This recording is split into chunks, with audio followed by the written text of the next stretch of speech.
So we are back at Prospect Park at the intersection of Prospect Park West and 9th Street. And behind me is a memorial to Marquis de Lafayette. Now, we've spoken about Lafayette many times on these videos, and he is going to be the feature of this video today. Standing next to the Marquis de Lafayette is James Armistead. Now, James Armistead was a slave prior to the American Revolution. He pretended to be a runaway slave and fled into British lines. And with Lafayette's help, he would go on to spy for the Americans. In return, he got his freedom after the war. Now, after the war, he also owned his own slaves. Times were very different then, and it's really hard for us to look back through our modern lens and judge events. The world's perception of things were very different, and the Marquis de Lafayette was way ahead of his time. He was very much for the abolition of all slaves throughout the world, and pretty much spent his life fighting for freedom of everyone. We are here in Union Square Park in Manhattan, and behind me is a statue of President, General, and brother George Washington. Now, George Washington was instrumental in the campaign in New York in 1776. Marquis de Lafayette did not come here until 1777. And pretty much a few days after coming here, he met George Washington. At the time, they were trying to make Marquis de Lafayette a major general, just kind of as a courtesy, because he promised to pay his own way here and fight for the cause of liberty.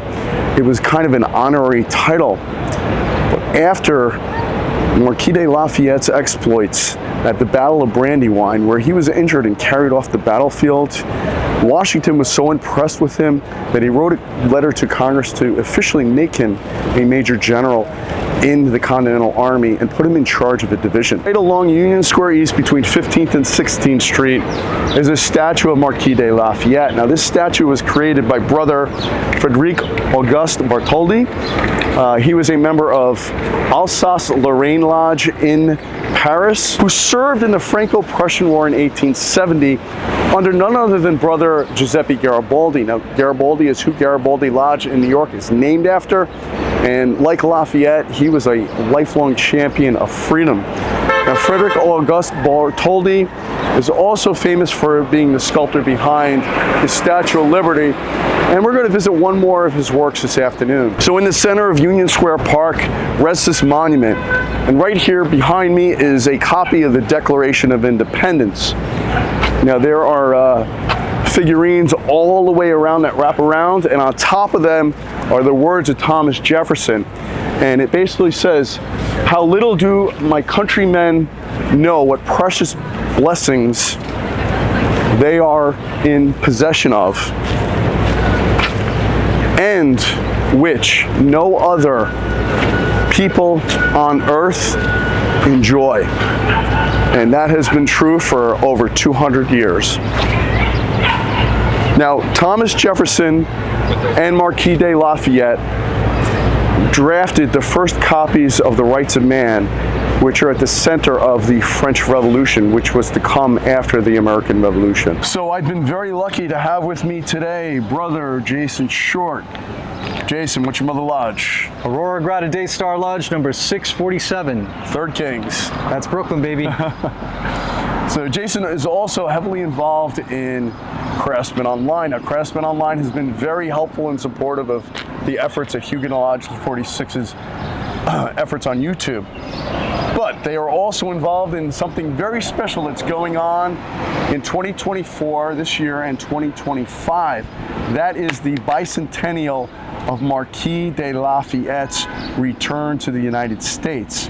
He came back here in 1824 to celebrate the 50th anniversary of the signing of the Declaration of Independence, which was upcoming in 1826.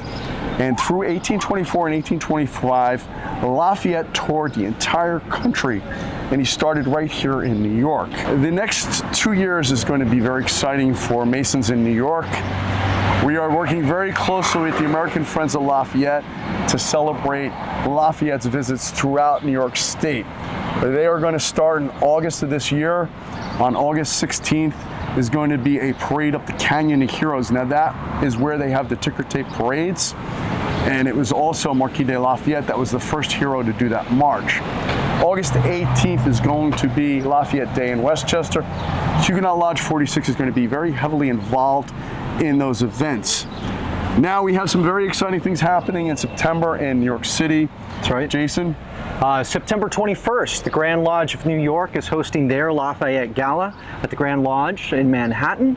It's an event that's open to the public to attend. On the 24th of September, the Français La Clémente Amétit Cosmopolite 410 is hosting a Lafayette French degree. Now, and a lot of brothers have seen degrees at Garibaldi Lodge in Italian. Some have seen degrees at La Fraternidad in Spanish.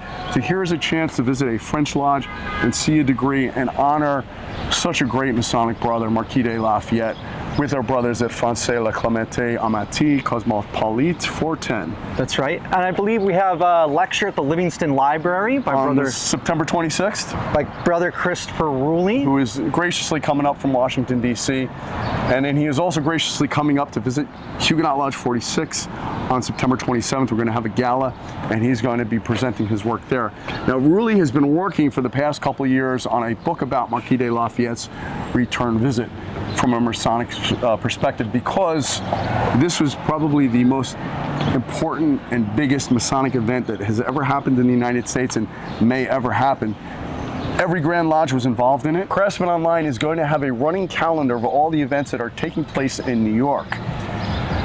Anybody who's taking the chance to celebrate the Bicentennial, I also really recommend you come down to Manhattan and check out some of the sites. Right now we're at Lafayette Square, Morningside Avenue and Manhattan Avenue on 114th, West 114th Street. Now the statue behind us is of Lafayette and George Washington. Now, Lafayette was kind of a son to George Washington, and these gentlemen became very close to the point that Marquis de Lafayette named his son George Washington Lafayette.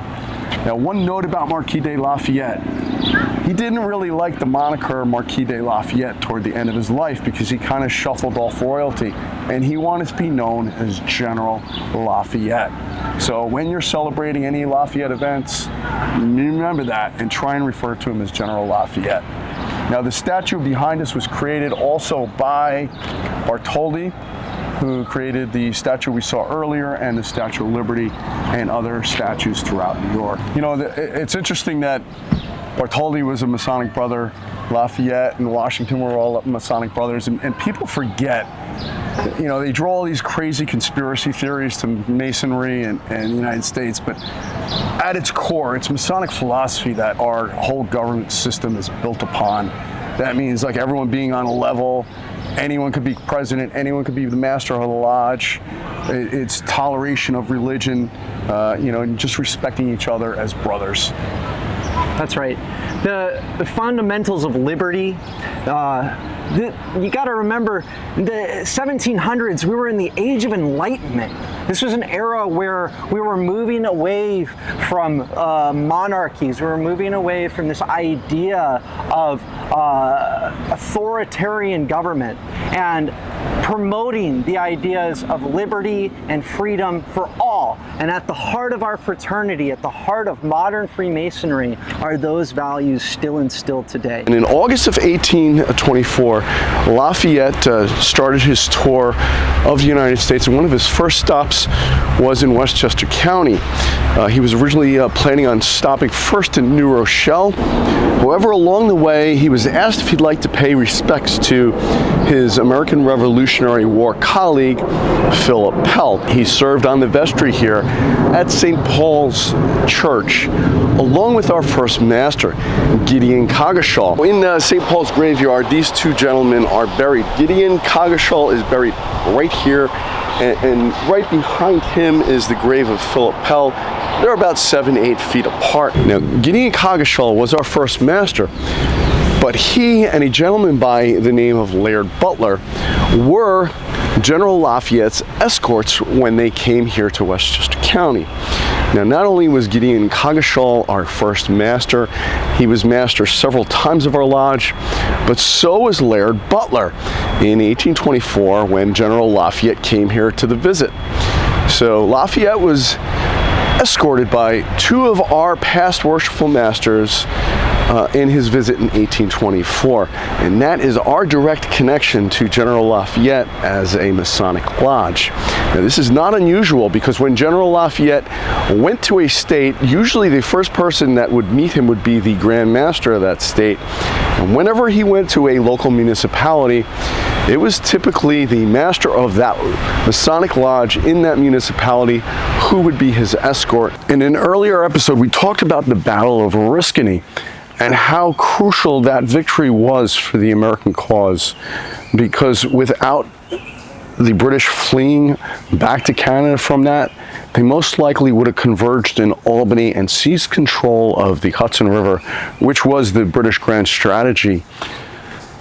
The key allies in that conflict were the Oneida Indian Nation, and it was actually General Lafayette who was crucial in recruiting them to our cause, just as it was crucial for him and his efforts in recruiting the French to the cause later in the war. So without these two allies, most likely the war would have been lost by the Patriots. Now, to me, Lafayette is the single most important Masonic brother from the American Revolution. Now, there was quite a group of them. We had Benjamin Franklin, we had Paul Revere, we had many Mordecai Gist. I mean, there's a whole long list of Masonic brothers who fought the American Revolution, including, most important, General and President George Washington. But in my opinion, Lafayette was even more important than Washington. I don't say that lightly. But think about it. He came here at the age of 19. He paid his own way to get here. He paid his own way throughout the American Revolution. He did not ask for a dime. But even more importantly, after the American Revolution, Lafayette remained a lifelong champion for freedom.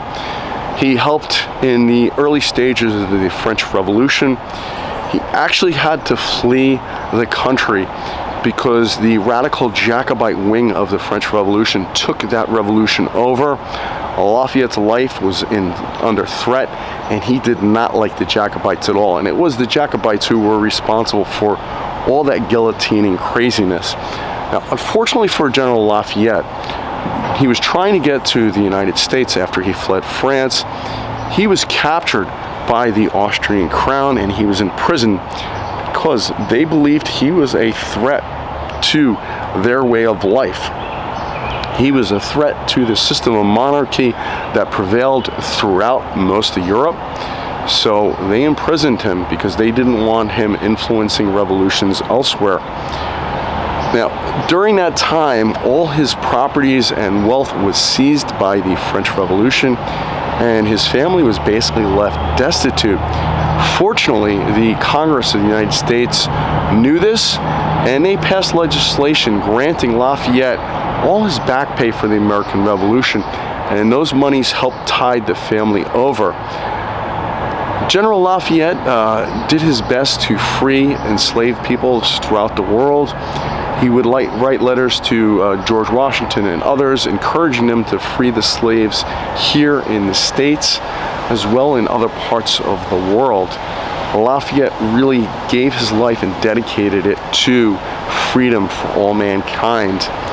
That, to me, makes him the most important Masonic brother from the American Revolution, and he deserves to be celebrated and honored for his contributions to humanity. He was truly a Masonic brother in the truest sense of the word.